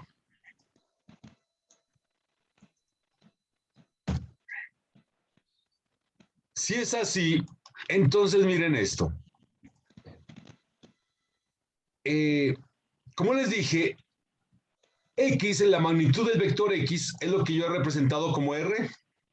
Entonces, por favor, quiero que me digan si concuerdan de que este término que está acá, yo lo puedo escribir como esto que está acá. ¿Será cierto o no será cierto? Sí, profe. ¿Sí están de acuerdo todos? Damaris, Edward, Fernanda. Fernanda me dijo que sí, Keiter, Larry. ¿Están de acuerdo con eso? Sí, profe. Muy bien, listo. Entonces, ahora, tomando la aproximación de que la magnitud del vector X' es mucho menor que X, quiero que me digan si este resultado que está acá es aproximadamente igual a esto. ¿Sí? Por favor, para ello usen la siguiente aproximación que creo que ustedes ya están familiarizados. Entonces, si ustedes tienen 1 más X a la N, va a ser aproximadamente igual a 1 más NX, esto bajo la condición de que X es mucho menor que 1. ¿Sí será cierto o no será cierto? Esto, bueno, quiero que usen esto de acá y creo que me digan, si utilizando esta aproximación, entonces yo puedo pasar de lo que está acá arriba a la segunda línea. ¿Será cierto?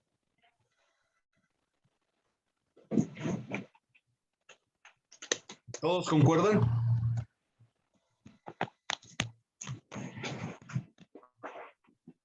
Sí, profe. ¿Sí estamos de acuerdo? ¿Sí está? Damaris, Edward, ¿está entendido? Juan Felipe, Keiter, Larry, William, ¿de acuerdo? De acuerdo, profe. Muy bien. Entonces, acá lo que voy a hacer es nuevamente... Profe, perdón, escucho. ¿no está al contrario de los signos? El menos un medio. ¿Está al contrario de los signos donde, perdón? En el paréntesis, en el sur de la segunda fila.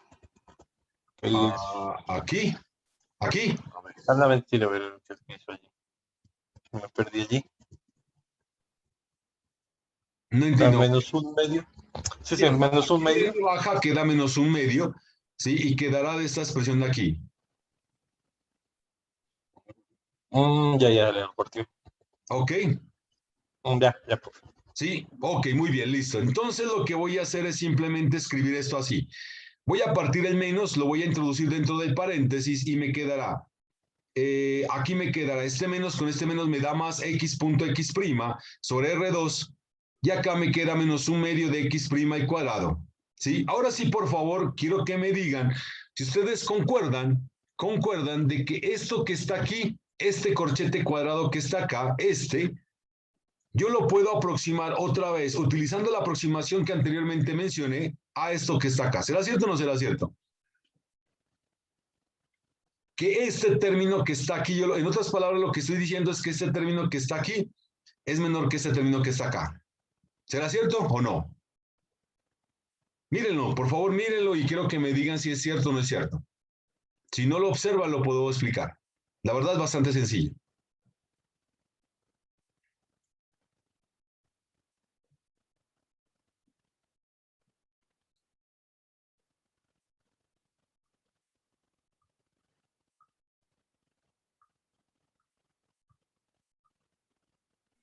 Por lo que X' es muy pequeño, se cancela, ¿no? Sí, pero acá miren lo que tiene. Acá tengo x.x' sobre R2 y acá tengo x' sobre R2. Entonces, cuando yo hago esta aproximación, lo que estaría diciendo es que el segundo término es más pequeño que el primero. ¿Sí será cierto? ¿Sí entienden por qué es más pequeño que el primero? ¿O no lo entienden? Sí, profe. ¿Todos lo entienden? O sea, porque X' es mucho menor que X y X sería como el R2 elevado al cuadrado, ¿no? Se hace más pequeño. O sea, miren, Algo ten en así cuenta es, que la aquí abajo interpretación. tengo R2 y en el otro también tengo R2. Pero entonces la pregunta que yo les hago es si ustedes entienden que el primero el segundo, perdón, es mucho más pequeño que el primero. ¿Se dan cuenta por qué es más pequeño el segundo que el primero? Es un número pequeño elevado al cuadrado da mucho más pequeño. Pero ese de acá también es cuadrado. Pero no, el Allá X está en sobre doble, el ¿no? X por X prima. El X prima es el que es más pequeño. El O de sea, arriba, el número de tu miren así, mirador. voy a colocar esto así para que les quede claro. Entonces, utilizando la notación de acá arriba, voy a identificar R' como siendo igual simplemente a la magnitud de X', ¿de acuerdo? Así lo voy a identificar. Si ustedes identifican eso, tienen aquí, miren, X punto X' sobre R2. Por la interpretación que yo tengo de producto escalar, esto va a ser R por R' por coseno de un ángulo de teta, que es el ángulo entre los dos vectores, sobre R2. O sea, esto va a ser igual. Cancelan un R de este y un R de este. Será 1R' sobre R por coseno de teta. ¿Están de acuerdo? O sea, este término es del orden de 1 sobre R, no es del orden de 1 sobre R2.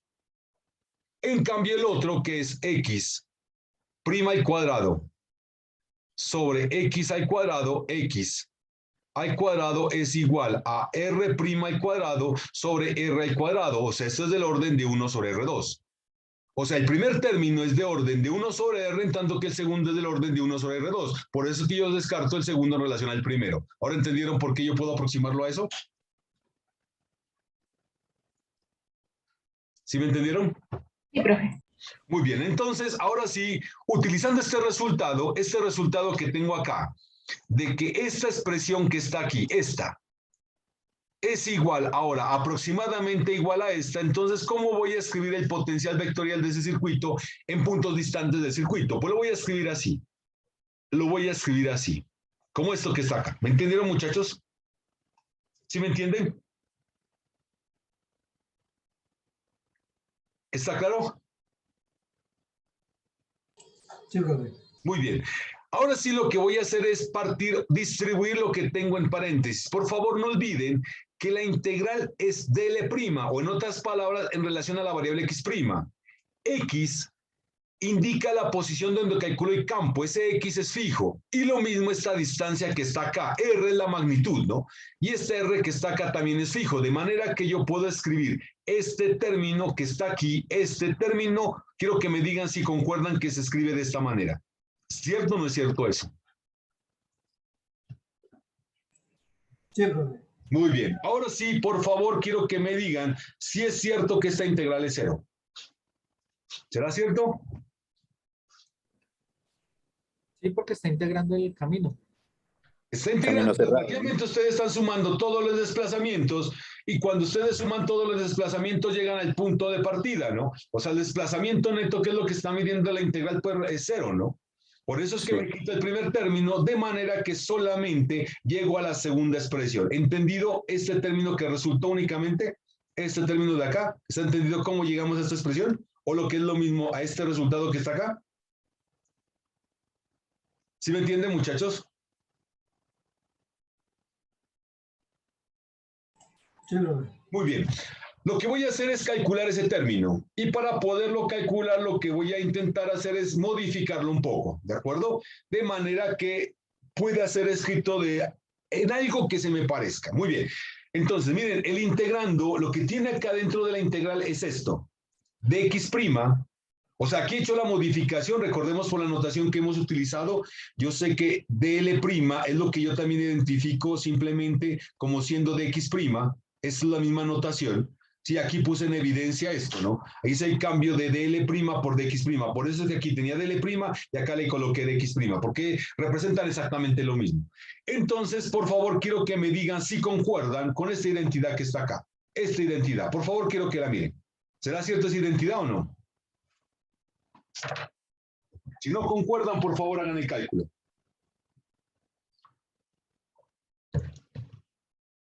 ¿Sí concuerdan con ese valor?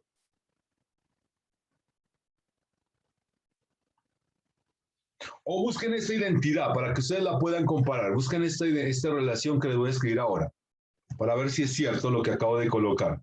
Miren, yo tengo este triple producto vectorial, así. Esto así y esto así. ¿Sí? Pero el producto vectorial que yo quiero que analicen es este, miren. Este que está acá, ¿no? Sí, porque mientras yo no introduzca los paréntesis, pues la verdad da confusión para saber cómo es que ese producto vectorial está evaluando. ¿Entendido? ¿Sí me entienden, muchachos?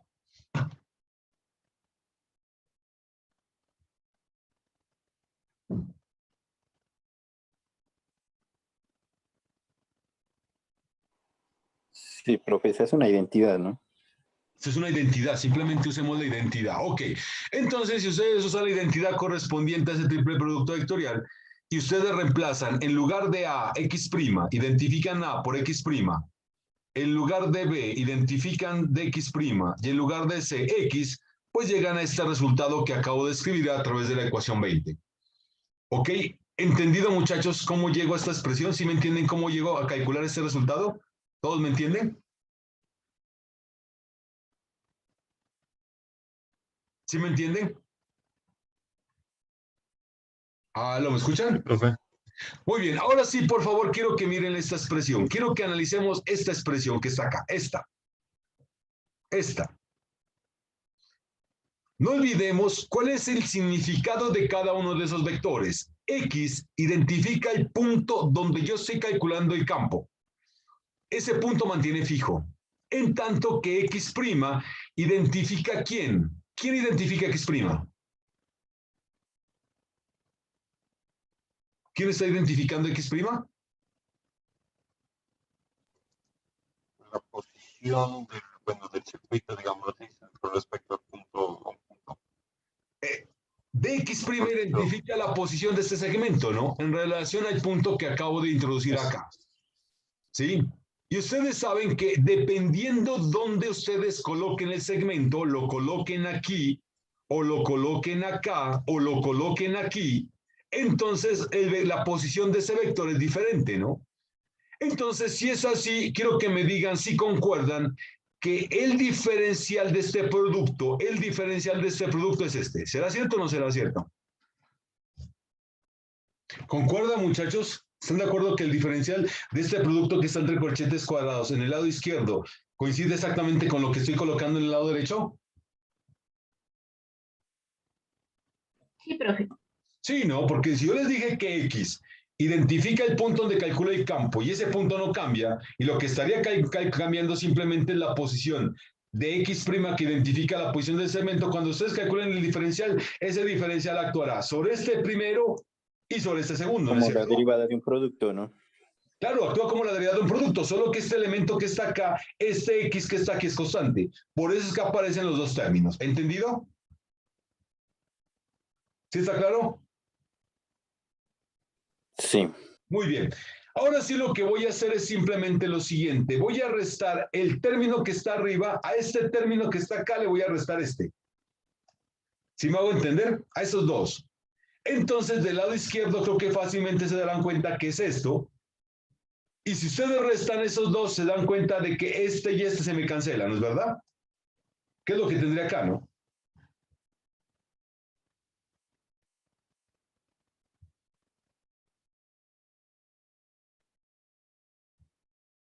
¿Sí están de acuerdo con eso? No, este no se me cancela. Así.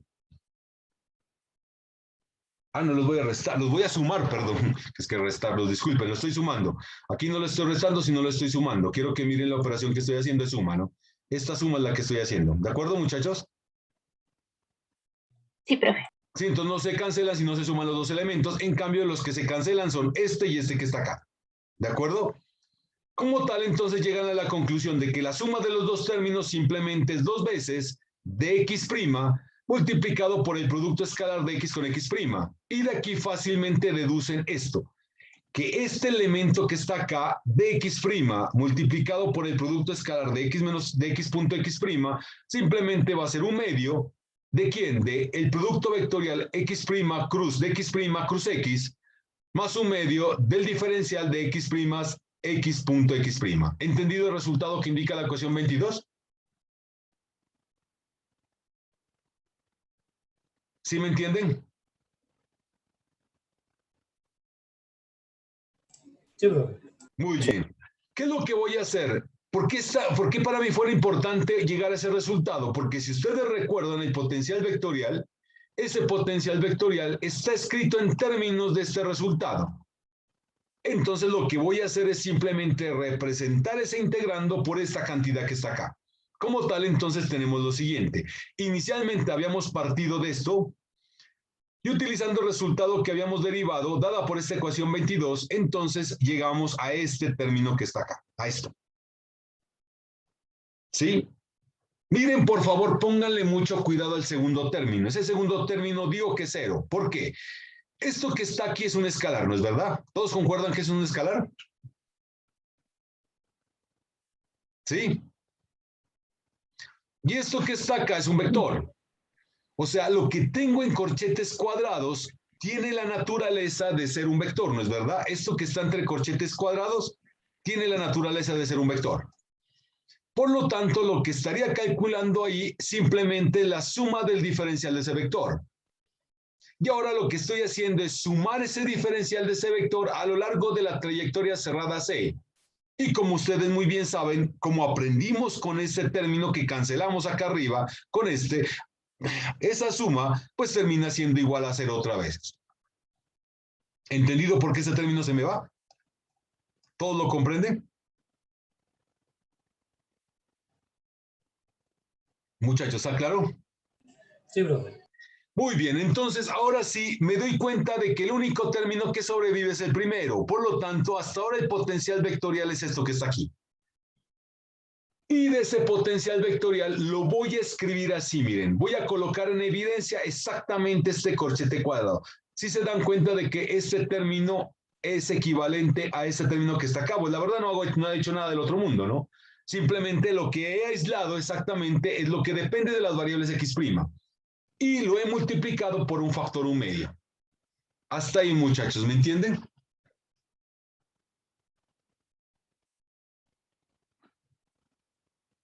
Sí, profe.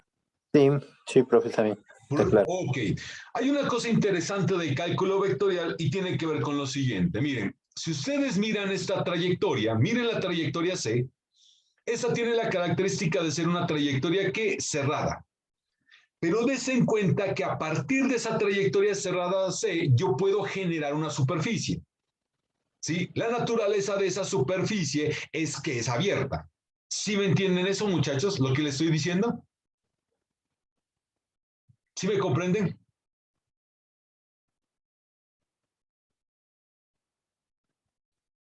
Aló, muchachos, ¿me escuchan? Sí, profe. ¿Entienden lo que les dije? O sea, yo tengo una trayectoria cerrada C y uno puede establecer de que esa trayectoria cerrada C termina siendo la frontera de una superficie abierta. Es lo que yo le digo como si yo tuviera esto que está acá. Miren, yo tengo esta trayectoria cerrada C y esa trayectoria cerrada C entonces entiendo que termina siendo la frontera de esta superficie abierta que está acá. ¿Sí me comprenden, muchachos? ¿Sí? A partir de cálculo vectorial uno puede mostrar que el área generada por esa trayectoria cerrada C se determina a partir de este resultado que está acá. Entonces, el área generada por la trayectoria cerrada C, uno puede determinar que está dada por esta expresión. ¿Me entienden, muchachos, lo que acabo de escribirles ahí? ¿Sí me comprendieron?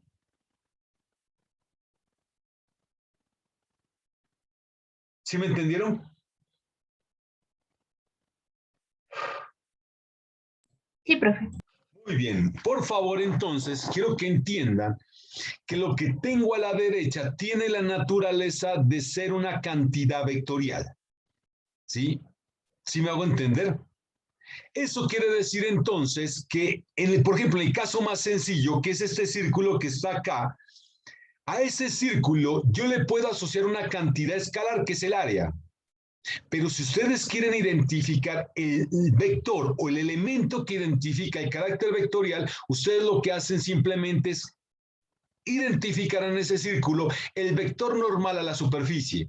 ¿Estamos entendidos? Por ejemplo, si yo coloco ese disco de perfil, lo coloco así, digamos que yo lo estoy mirando de perfil, ustedes se dan cuenta entonces de que el elemento que da el carácter vectorial a esa superficie puede ser un vector normal a la superficie, o así o así. ¿Sí estamos entendidos en el caso de este círculo y en el caso entonces que yo quiera identificar el vector área asociada a ese disco? ¿Me entienden, muchachos? ¿Sí me entienden eso? ¿Hasta ahí está entendido? ¿Alguien tiene alguna pregunta?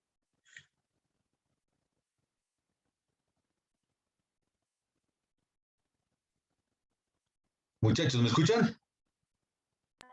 Sí, profe. No hay preguntas. Muy bien, por favor, ahora sí, voy a utilizar este resultado que define la integral como siendo el área generada por la trayectoria cerrada C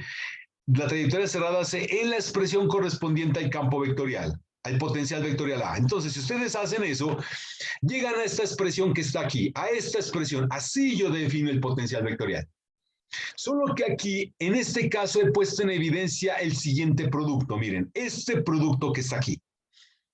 Ese producto que está ahí, que es el resultado de la corriente multiplicado por el vector área, es lo que se conoce como momento dipolar magnético. ¿Me entienden eso, muchachos? O sea, si yo tengo un circuito por el cual, un circuito cerrado, por el cual circula una corriente, entonces a ese circuito cerrado siempre le puedo asociar un momento dipolar magnético. Solo que ahora la característica de ese momento dipolar magnético es que ese momento dipolar magnético, la dirección de ese momento dipolar magnético va a estar especificada por la dirección de la corriente. Entonces, otra vez me vuelvo a este círculo. Yo les dije que si yo tengo este círculo, como está aquí, entonces el vector normal a esta superficie generada por ese disco o está orientado hacia arriba o está orientado hacia abajo. ¿Me comprenden hasta ahí, muchachos? ¿Sí me entienden esa parte? Muy bien, pero si yo establezco este circuito y por ese circuito, que es una circunferencia, está circulando una corriente en esta dirección, esa dirección de la corriente ahora me permite seleccionar uno de estos dos vectores. Y para saber cuál es la dirección de esa corriente, ustedes van a tener que usar la regla de la mano derecha. Hagan lo siguiente, simplemente orienten la dirección de la mano en la dirección de la corriente. En ese caso, miren, la corriente está apuntando hacia arriba, ¿no es verdad? El pulgar ¿hacia dónde está apuntando? ¿Hacia arriba, hacia adentro, hacia afuera o hacia adentro? Hacia afuera. Entonces, eso quiere decir que el vector correspondiente a aquel elemento que identifica este círculo como una cantidad vectorial, pues simplemente me permite escoger exactamente este elemento que está acá. Me va a escoger este que está aquí. Porque la corriente entonces está orientada hacia arriba. Si ustedes lo miran de perfil, la corriente estaría orientando así. Esto significa que la corriente está entrando y un puntico que está aquí, lo voy a dibujar acá, un puntico, entonces esto me está indicando que del otro lado la corriente está saliendo. ¿Me comprenden, muchachos? ¿Sí me entienden? Entonces, esa dirección de la corriente me escoge uno de los dos vectores. Y a lo largo de ese vector, entonces, está orientado este vector que está acá, el momento dipolar magnético. ¿Me comprendieron hasta acá? ¿Sí me entienden? Sí. ¿Me entienden hasta aquí? Muy bien. Por favor, quiero que me digan lo siguiente. Si yo estuviera calculando, o sea, todo circuito cerrado, por el hecho de que en ese circuito circula una corriente, a ese circuito le puedo asociar un momento dipolar magnético. Si yo quisiera calcular el campo magnético de ese circuito, entonces ustedes pueden especificar lo siguiente, que si ustedes tienen un punto próximo al circuito, ustedes consiguen especificar la geometría del circuito. Por ejemplo, en este caso, la geometría del circuito es un círculo. Pero la pregunta que quiero hacerles es la siguiente, ¿y qué pasa si ustedes se alejan a una distancia que es mucho mayor que el radio del circuito? ¿Ustedes aún consiguen especificar que la geometría del circuito es un círculo? ¿Qué me dicen, muchachos? ¿Sí o no? No. Pues ustedes pierden completamente la noción de qué geometría tiene el circuito. Lo único que sí saben es que ahí existe un circuito, que por ese circuito circula una corriente, que a ese circuito le pueden asociar un momento dipolar magnético y lo más importante es que a ese circuito, a grandes distancias, el potencial vectorial es dado por esta cantidad que está acá. ¿Me entendieron, muchachos? ¿Sí me entienden? Sí, profe. Muy bien. Este momento dipolar magnético que acabo de introducir aquí es el análogo para el caso de la electrostática a un elemento con lo cual nosotros ya trabajamos. El elemento que voy a introducir es este, P. P que era igual a la carga multiplicado por este vector, distancia. ¿Cómo es que qué nombre recibe ese vector? Momento dipolar eléctrico. Exactamente, se conoce como momento dipolar eléctrico. Lo interesante es que si ustedes tienen un dipolo y ustedes calculan el campo eléctrico de ese dipolo, ustedes pueden recordar o pueden darse cuenta de que el campo eléctrico asociado a ese dipolo tiene esta forma funcional. El campo eléctrico asociado a ese dipolo es así. El campo eléctrico es igual a 1 sobre epsilon 4pi epsilon sub 0. De aquí simplemente es P cruz X sobre R al cubo. Ese es el campo eléctrico asociado a un dipolo. Y miren, dense en cuenta de que la forma que tiene este campo es muy parecida a la forma que tiene este campo. Perdón, aquí es el potencial. Uy, qué pena, aquí no es cruz. Ya estoy metiendo las patas aquí, disculpen. Esto no es cruz y esto no es campo eléctrico. ¿Sí? Esto que estoy calculando aquí es otro elemento. Ya estoy cometiendo un error gravísimo acá. El elemento que yo tengo es este. Punto, ¿sí? Y acá lo que tengo es el potencial escalar. ¿Sí me entienden? O sea, recuerden que para el caso electrostático, el análogo del potencial vectorial es el potencial electrostático. ¿Sí me hago entender? Y el análogo, el momento dipolar magnético, es al momento dipolar magnético es el dipolo eléctrico. ¿Estamos claros? ¿Sí me entienden, muchachos? O sea, resultados que ustedes tienen en electrostática aparecen versiones análogas a la magnetostática. ¿Entendido hasta acá? ¿Preguntas? ¿Preguntas con esa expresión? No, profe. No, por favor, entonces, en términos del momento dipolar magnético, el potencial vectorial es dado por esta expresión. Así se calcula el potencial vectorial. Pero recuerden, lo que les voy a decir lo más importante, ese potencial es válido solamente a distancias mucho mayores que la misma dimensión del circuito. ¿Sí? Por eso es que estoy calculando el potencial en puntos distantes. Por favor, ese resultado quiero que lo tengan muy presente, porque cuando yo hable de campos magnéticos generados por materiales que están magnetizados, yo voy a tener que partir de ese resultado. ¿Ok? ¿Está entendido hasta acá, muchachos?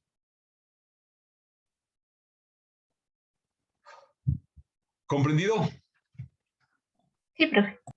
Muy bien, entonces, bueno, creo que es fácilmente deducible. A partir de ese potencial vectorial yo puedo deducir el campo magnético. ¿Y cómo calculo el campo magnético? Pues simplemente a partir del rotacional de ese potencial vectorial. Entonces, como problema, quiero que demuestren que el campo magnético debido a un dipolo magnético es dado por esta expresión. Esto es lo que entendemos como siendo el campo magnético debido a un dipolo magnético. ¿Sí, entendido? ¿Preguntas, muchachos, hasta aquí? ¿Inquietudes? ¿Alguna cosa que no haya quedado clara del análisis que hicimos? No, profe. ¿Entendido? No, profe. Bueno, listo, muchachos. Con eso terminamos por ahora. Continuamos la próxima semana, ¿de acuerdo? Entonces, cualquier duda, inquietud, por favor, me pueden comentar. ¿Entendido? Ah, pero antes no se me desconecten, por favor, que es un llamado a lista. Hoy que es 3 de septiembre. Entonces, Julio Andrés. Presente. Ok, Alejandro Salazar.